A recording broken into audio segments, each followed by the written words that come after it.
Nessa videoaula faremos uma revisão acerca da trigonometria no círculo.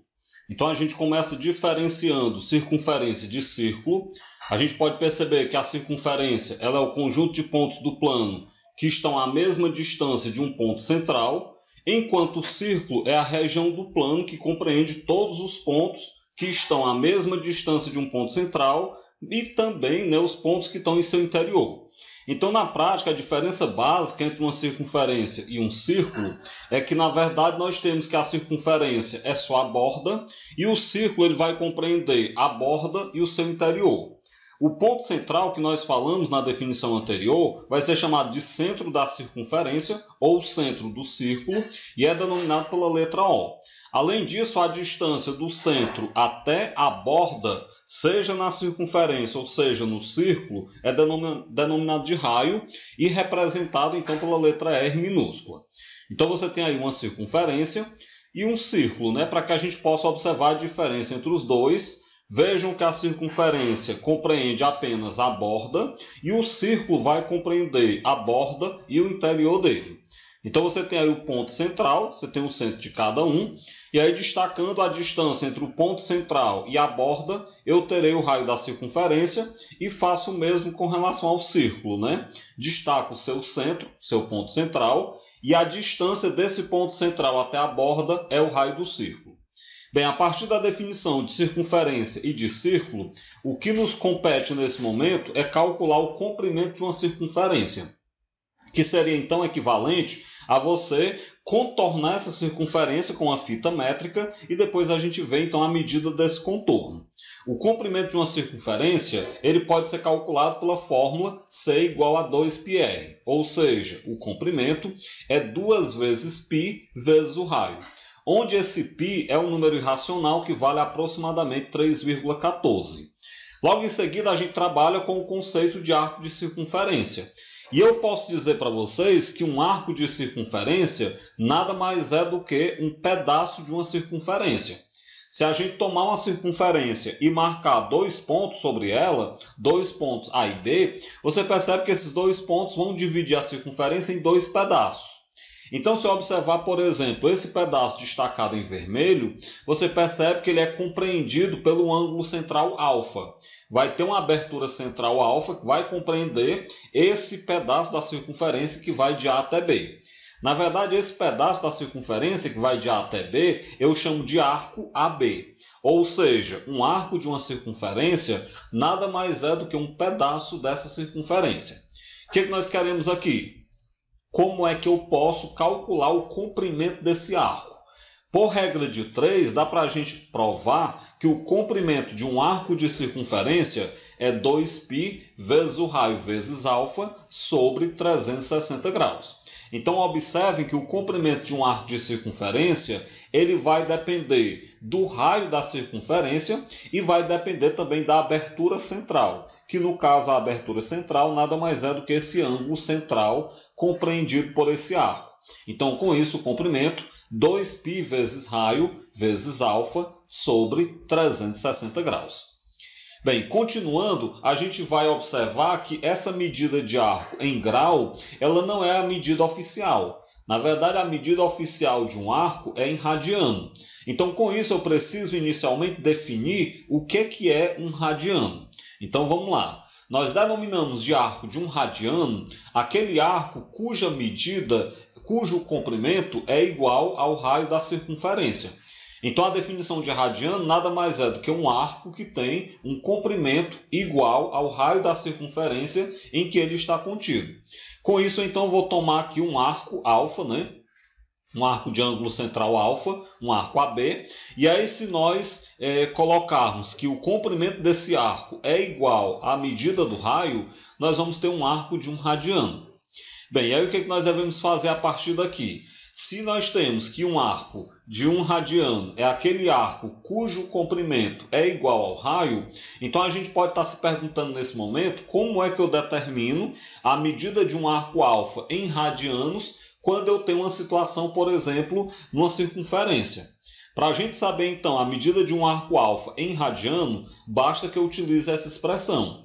Um arco alfa em radiano nada mais é do que a medida do comprimento desse arco dividido pela medida do raio da circunferência em que ele está contido.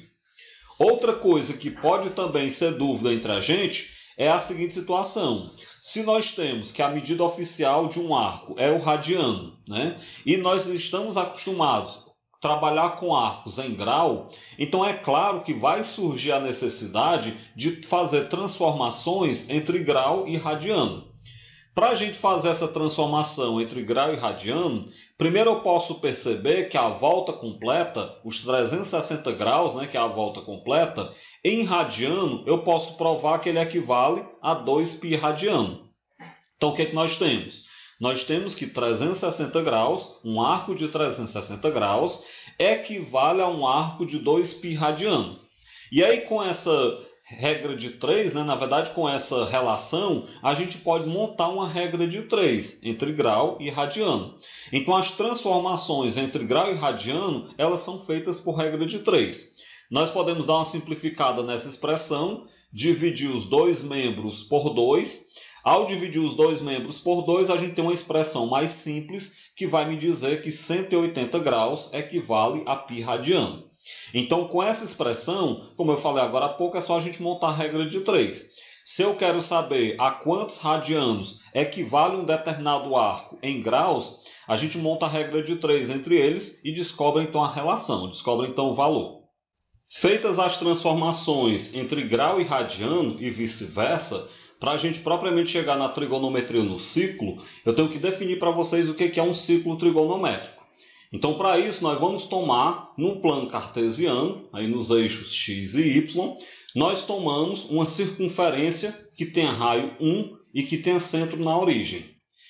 Essa circunferência que tem raio 1 e centro na origem, eu vou considerar ela com uma certa orientação positiva. Então, a essa circunferência nós damos o nome de ciclo trigonométrico. Como ela tem raio 1, então a gente percebe que devido ao fato de ela também ter centro na origem, então nós vamos ter a variação no eixo x de menos 1 até 1 e a variação no eixo y também de menos 1 até 1. Outra coisa que a gente pode observar é com relação à orientação. Essa circunferência é orientada. A orientação ela vai ser positiva no sentido anti-horário. Então, sempre que nós tomarmos um giro, que nós tomarmos um arco no sentido anti-horário, nós vamos ter um arco de medida positiva. Por outro lado, se nós tomarmos um arco no sentido horário, esse arco terá sentido negativo. Então, o ciclo trigonométrico ele é uma circunferência de raio 1, centrado na origem, como a gente pode observar, e que tem uma determinação, que tem uma orientação positiva ou negativa. Vai ser positivo, como eu disse, no sentido anti-horário, e vai ser negativo sempre no sentido horário. Bem, dá para a gente nomear o valor dos arcos, isso tomando agora como base o ciclo trigonométrico. Essa numeração ela vai começar do 0 grau ou do 0 radiano, bem nesse ponto onde a gente está vendo aí a seta apontando, e aí você vai seguir no sentido anti-horário. Aqui você vai ter na interseção do ciclo com o eixo y, você vai ter 90 graus, que equivale a π sobre 2 radiano. Na próxima interseção do ciclo, agora com o eixo x, nós vamos ter 180 graus ou π radiano. Na interseção seguinte, agora com o eixo y, nós temos 270 graus, ou 3π sobre 2 radiano. E óbvio, quando a gente fechar a volta, né, nós teremos, coincidindo com o 0 grau ou 0 radiano, nós vamos ter nessa coincidência o 360 graus, que equivale a 2π radiano. Uma coisa que é interessante falarmos nesse momento é que cada uma das 4 partes, né, em que o ciclo fica dividido, ela vai receber uma denominação de quadrante. Então você vai ter aí inicialmente o primeiro quadrante, que ele vai compreender arcos de 0 a 90 graus, seria esse primeiro quadrante que a gente tem aí no canto superior direito. E aí, claro, continuemos no sentido anti-horário. O segundo quadrante ele vai então de 90 a 180 graus, seria então esse no canto superior esquerdo. Logo em seguida a gente vai ter o terceiro quadrante de 180 a 270 graus, que fica então aí no canto inferior esquerdo. E por fim nós temos o quarto quadrante, que vai de 270 a 360 graus, que é esse último quadrante no canto inferior direito. Então percebam que determinado ciclo, né, dado qualquer arco, você pode então descobrir em qual quadrante ele vai estar. Por quê? Porque qualquer arco de 0 a 90 graus está no primeiro quadrante, qualquer arco de 90 a 180 graus está no segundo quadrante, se tiver de 180 a 270 graus está no terceiro quadrante, e se tiver de 270 a 360 graus está no quarto quadrante. Então, qualquer que seja o arco que você tome no círculo trigonométrico, vai sempre ter um quadrante em que ele vai estar. O passo seguinte, então, para nós trabalharmos é com o conceito de arcos côngruos. Por quê? Porque, pelo que a gente fez anteriormente, nós temos arcos apenas até 360 graus. Mas é óbvio que os arcos eles não vão apenas até 360 graus. Você tem arcos com valores superiores a esse. Então, como é que você faz, por exemplo, para trabalhar com relação ao quadrante quando eu tenho um arco superior a 360 graus? Nesses casos é que a gente faz uso do conceito de arcos côngruos. Então, vamos lá. O que seriam arcos côngruos? São arcos que possuem as mesmas extremidades no ciclo trigonométrico. Se eles possuem as mesmas extremidades, isso quer dizer que eles começam no mesmo lugar e terminam no mesmo lugar. E aí você pode imaginar que eles sejam iguais, mas não são. Arcos côngruos, embora comecem e terminem no mesmo lugar, eles vão diferir entre si pela quantidade de voltas, porque vai sempre ter um arco que vai dar mais volta no ciclo do que o outro. Para que a gente possa entender o conceito de arco côngruo, eu vou pegar dois arcos aqui nesse ciclo. Inicialmente eu vou tomar esse arco em amarelo, que eu estou chamando de arco alfa, e logo em seguida eu vou tomar esse arco em azul, que vocês estão vendo sendo construído aí no ciclo. Esse arco em azul eu vou chamar ele de arco beta, né? Então nós temos aí um arco alfa e um arco beta. E aí se vocês olharem esses dois arcos, vocês vão perceber que eles começaram no mesmo lugar e terminaram no mesmo lugar. Com esse conceito, eu percebo que eles têm as mesmas extremidades. Tendo as mesmas extremidades, eles são arcos côngruos. Então, a gente pode dizer que esse arco alfa ele é côngruo a esse arco beta. E aí percebam, né? Embora tenham as mesmas extremidades, observem que eles não são iguais. O arco beta é muito maior do que o arco alfa, porque inclusive você deu uma volta completa no ciclo antes de completar o arco beta. Então, arcos côngruos são isso. São arcos que possuem as mesmas extremidades e que diferem entre si pela quantidade de voltas que você dá no ciclo trigonométrico. O passo seguinte, então, agora que nós já conhecemos o conceito de arcos côngruos, né, e já conhecemos o conceito de radianos, é nós trabalharmos com as razões trigonométricas no ciclo. O que nós vamos fazer aqui nesse momento? A gente vai pegar um ciclo trigonométrico e nele nós vamos observar o que é o seno, o cosseno e a tangente de um arco, tomando como base esse ciclo. Para isso, então, eu vou nomear aqui o eixo x como sendo o eixo dos cossenos, o eixo y vai ser o eixo dos senos, e nós vamos traçar uma reta vertical. Como é uma reta vertical, ela é paralela ao eixo dos senos, de maneira que essa reta vertical toque o ciclo trigonométrico no zero radiano. Essa reta vertical ela vai ser o nosso eixo das tangentes. Então, nós temos aí que, em se tratando de ciclo trigonométrico, o eixo x é o eixo dos cossenos, o eixo y é o eixo dos senos, e o eixo das tangentes é essa reta vertical que vai tocar o ciclo no zero radiano e que, claro, ela é paralela ao eixo dos senos. Bem, então, para que a gente possa ver o que é um seno, cosseno e uma tangente no ciclo, eu vou inicialmente tomar um arco alfa que esteja no primeiro quadrante. E aí o que você percebe? A partir da extremidade desse arco, se eu fizer aqui um pontilhado na vertical, esse pontilhado vai cortar o eixo dos cossenos. Onde esse pontilhado corta o eixo dos cossenos é o valor do cosseno desse arco. E aí você já pode observar que esse pontilhado ele vai sempre cortar o eixo dos cossenos entre -1 e 1. Isso para mim tem uma consequência muito grande e muito útil. Isso para mim quer dizer que o cosseno de qualquer arco é sempre um valor entre -1 e 1, inclusive. Para você então achar o seno, vamos fazer aqui um tracejado na horizontal. Ele vai cortar o eixo dos senos em um determinado valor. Esse valor onde ele corta o eixo dos senos é o seno de alfa. E aí você pode observar que o seno tem um comportamento muito parecido com o cosseno. O que eu quero dizer com isso? Eu quero dizer que o seno de um arco alfa sempre vai estar entre -1 e 1. Para encontrarmos a tangente, você vai prolongar esse arco e ele vai cortar o eixo das tangentes num valor equivalente à tangente do arco alfa. Desse modo, o que nós temos, né? Para encontrar o seno de um arco, a partir da extremidade, faz um pontilhado, um tracejado, uma projeção na horizontal. Na verdade, na horizontal, isso mesmo. Onde essa projeção cortar o eixo dos senos, nós teremos o valor do seno daquele arco. Para encontrar o cosseno, faz uma projeção, só que agora na vertical. E aí da mesma maneira, né?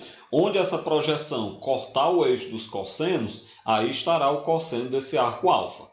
Para encontrar a tangente, prolonga o arco até ele cortar o eixo da tangente. E aí, lógico, né? Onde acontece essa interseção, aí estará marcada a tangente desse arco alfa. Bem, com essa observação a gente pode perceber que se eu tomo um arco no primeiro quadrante, o seno dele vai ser positivo, porque está acima do eixo dos cossenos.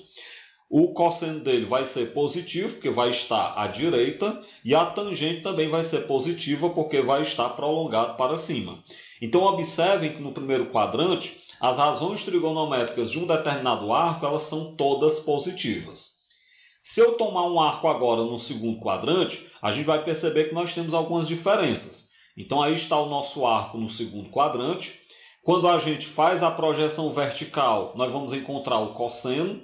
Quando fazemos a projeção horizontal, encontramos o seno.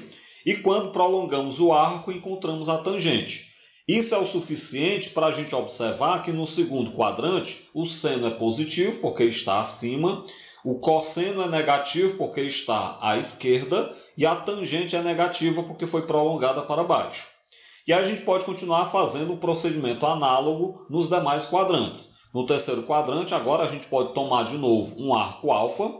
E aí você faz as projeções, né? Projeção vertical vai me mostrar o valor do cosseno. Projeção horizontal vai me encontrar, né? Vai me mostrar o valor do seno. E o prolongamento do arco vai me dar o valor da tangente. Então, desse modo, se eu tenho um arco no terceiro quadrante, a gente pode perceber que esse arco tem seno negativo, porque ficou abaixo, tem cosseno negativo, porque ficou à esquerda, e tem tangente positiva, porque está apontando para cima. Finalizando aí a questão dos sinais, né, em cada quadrante, sinal da razão trigonométrica, nós vamos então agora tomar um arco aqui no quarto quadrante.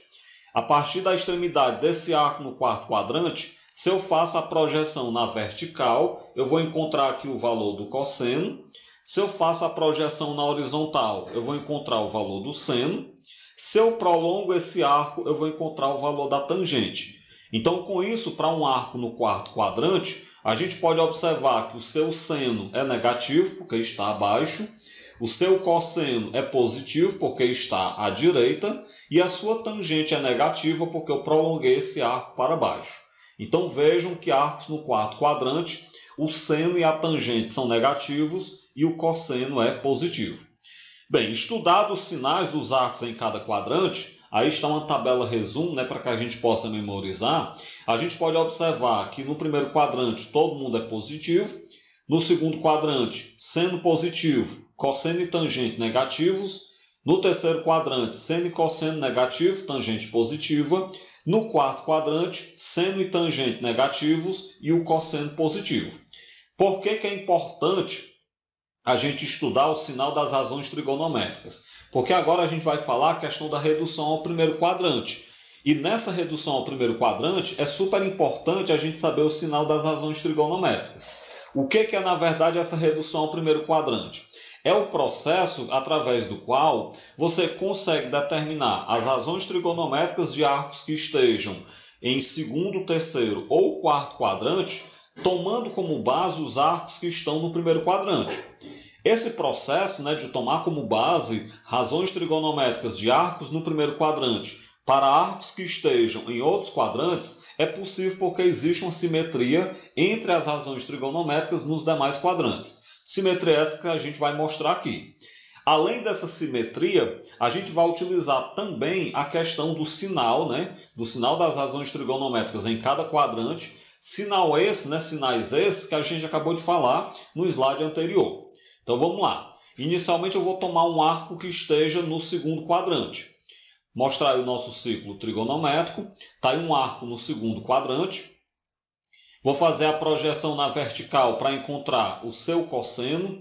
Faço a projeção na horizontal para encontrar o seu seno. Prolongo o arco para baixo para encontrar a sua tangente. Bem, aí o que a gente pode fazer? Tem como a gente achar essas razões trigonométricas desse arco que está no segundo quadrante, tomando como base esse arco que falta para 180 graus. Eu posso pegar esse pedaço que falta para π radiano, que falta para 180 graus, e projetá-lo aqui no primeiro quadrante. Quando você faz isso, você percebe que o seno vai coincidir, o cosseno vai ter o mesmo valor, mas com sinal trocado, e a tangente vai ter o mesmo valor, só com sinal trocado. Por que o cosseno e a tangente possuem sinais trocados? Porque nós sabemos que lá no segundo quadrante apenas o seno é positivo. Como o cosseno e a tangente são negativos, por isso que ele vai ter o mesmo valor apenas com sinal trocado. Então o conselho que eu dou é o seguinte: toda vez que nós tivermos um arco lá no segundo quadrante, você vai fazer a redução ao primeiro quadrante para poder calcular então as suas razões trigonométricas, tomando como base um arco no primeiro quadrante. E para fazer essa redução, você olha quanto é que falta para 180 graus. Ao olhar quanto é que falta para 180 graus, você vai então calcular as razões trigonométricas do arco que falta para 180. E aí lembre de colocar os sinais convenientes, né? Quais são os sinais convenientes? Seno positivo, cosseno e tangente negativos. Eu posso fazer o mesmo agora com um arco no terceiro quadrante. Então vou pegar aqui o mesmo procedimento, o círculo trigonométrico, um arco no terceiro quadrante. Na projeção vertical eu encontro o seu cosseno, na projeção horizontal eu encontro o seu seno e no prolongamento do arco eu encontro a sua tangente. A partir desses valores, eu vou agora observar esse pedacinho que passou de 180 graus. Esse pedacinho que passou do π radiano. Esse pedaço que passou do π radiano, eu posso projetá-lo lá no primeiro quadrante, através aí da técnica do opostos pelo vértice. Ao projetá-lo no primeiro quadrante, a gente percebe que o seno vai ter o mesmo valor com o sinal trocado, o cosseno vai ter o mesmo valor com o sinal trocado, e a tangente vai inclusive coincidir.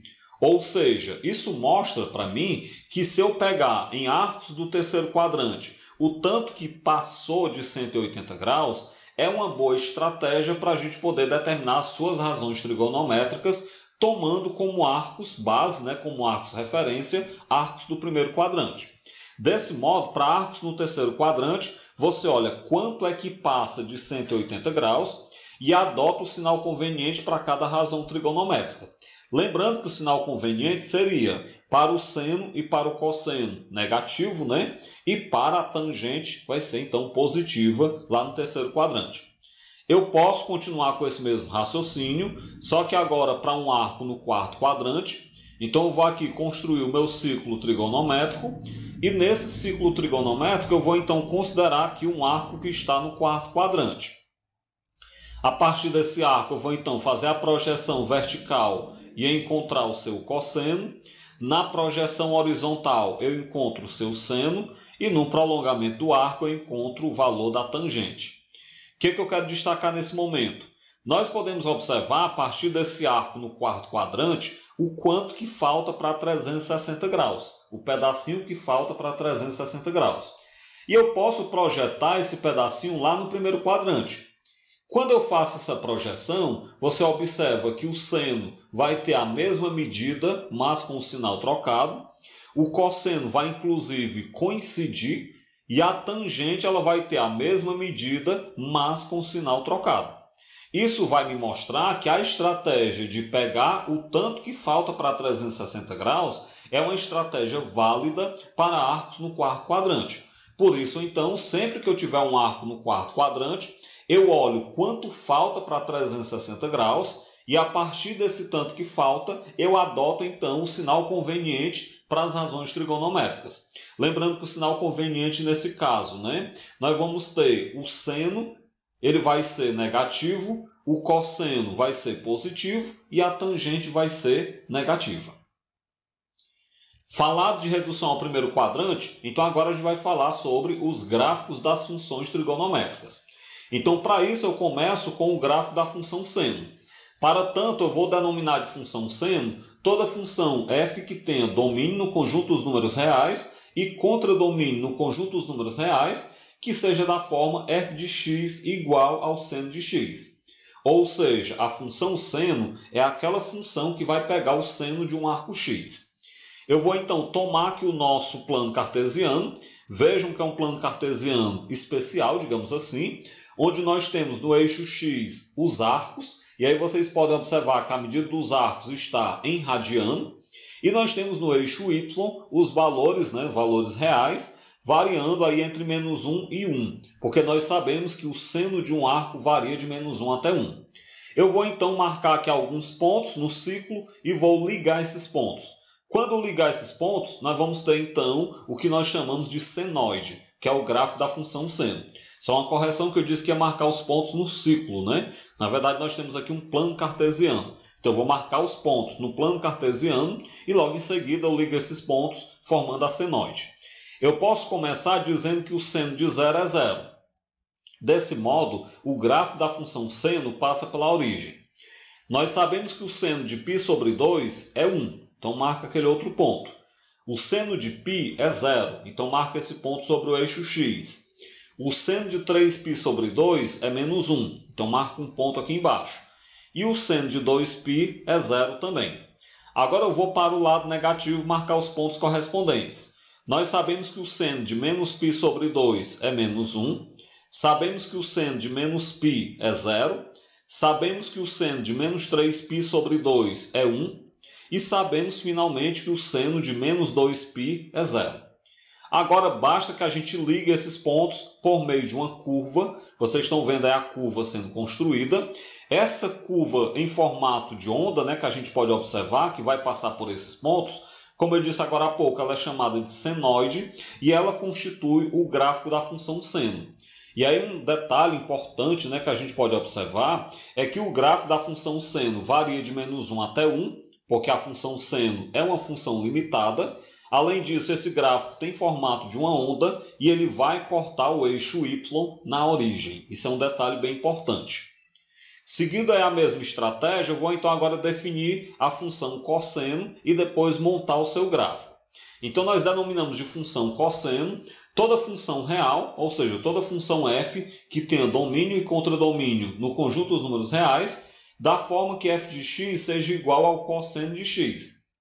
Ou seja, da forma que f de x é o cosseno de um arco x.